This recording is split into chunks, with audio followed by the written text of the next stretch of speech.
अष्टादशाध्यायिनी अम्ब त्वामनुसन्दधामि भगवद्गीते भवद्वेषिणी। अथ पुरुषोत्तमयोगो नाम पञ्चदशोऽध्यायः। श्रीभगवानुवाच ऊर्ध्वमूलमधः शाखम् अश्वत्थं प्राहुरव्ययम् छन्दांसि यस्य पर्णानि यस्तं वेद स वेदवित्। अधश्चोर्ध्वं प्रसृतास्तस्य शाखा गुणप्रवृद्धा विषयप्रवालाः। अधश्च मूलान्यनुसन्ततानि कर्मानुबन्धीनि मनुष्यलोके। न रूपमस्येह तथोपलभ्यते नान्तो न चादिर्न च सम्प्रतिष्ठा। अश्वत्थमेनं सुविरूढमूलम् असङ्गशस्त्रेण दृढेन छित्त्वा ततः पदं तत्परिमार्गितव्यम् यस्मिन् गता न निवर्तन्ति भूयः। तमेव चाद्यं पुरुषं प्रपद्ये यतः प्रवृत्तिः प्रसृता पुराणी। निर्मानमोहाजितसङ्गदोषा अध्यात्मनित्या विनिवृत्तकामाः।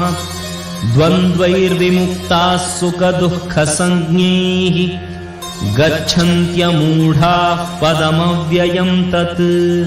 न तद्भासयते सूर्यो न शशाङ्को न पावकः यद्गत्वा न निवर्तन्ते तद्धाम परमं मम। ममैवांशो जीवलोके जीवभूतः सनातनः। मनःषष्ठानीन्द्रियाणि प्रकृतिस्थानि कर्षति। शरीरं यदवाप्नोति यच्चाप्युत्क्रामतीश्वरः गृहीत्वैतानि संयाति वायुर्गन्धानि वाशयात्। क्षोत्रं चक्षुस्पर्शनं च रसनं घ्राणमेव च अधिष्ठाय मनश्चायं विषयानुपसेवते। उत्क्रामन्तं स्थितं वापि भुञ्जानं वा गुणान्वितं विमूढानानुपश्यन्ति पश्यन्ति ज्ञानचक्षुषः। यतन्तो योगिनश्चैनं पश्यन्त्यात्मन्यवस्थितं यतन्तोऽप्यकृतात्मानो नैनं पश्यन्त्यचेतसः। यदादित्यगतं तेजो जगद्भासयतेऽखिलं यच्चन्द्रमसि यच्चाग्नौ तत्तेजो विद्धि मामकम्। गामाविश्य च भूतानि धारयाम्यहमोजसा पुष्णामि चौषधीः सर्वाः सोमो भूत्वा रसात्मकः। अहं वैश्वानरो भूत्वा प्राणिनां देहमाश्रितः प्राणापानसमायुक्तः पचाम्यन्नं चतुर्विधम्।